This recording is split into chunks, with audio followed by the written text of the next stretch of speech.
If you really care about the Ukrainian people like you claim you do, then listen to me very carefully. My name is Lukas Гэйdж. I served 2 tours in Iraq. I put it in quotes because who did I serve? The special interest who wanted war. How did they get that war? They lied to us. They said Saddam had weapons of mass destruction and he was tied to 9/11. Both lies, and we all know it now. Years later, of course, after all the damage has been done. The same, I believe, is happening with the Ukrainians. The EU, NATO, the US, they don't give a damn about Ukraine. They're using it as a bulwark against Russia because they have an agenda to take out Vladimir Putin.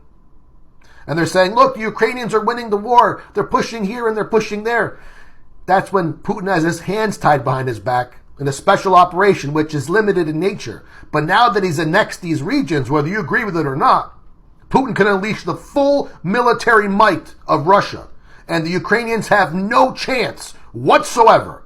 And that's the lie the media is telling you, that they do have a chance. They don't. In fact, the only way Ukraine has a chance against Russia is if they drag us all into the war with them.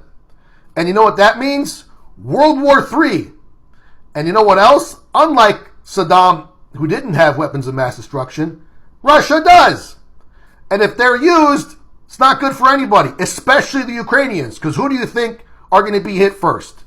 So if you really care about the Ukrainians, stop filling their heads up with fantasies. Stop believing the obvious lies of the West.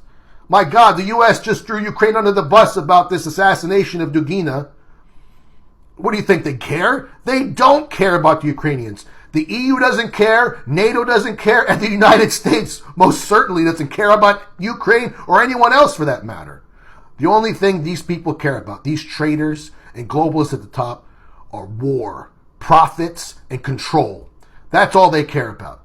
Don't fall for the lies. If you truly care about the Ukrainians and the Russians, especially the civilians, you want to talk peace right now. Let's push for peace, not for war.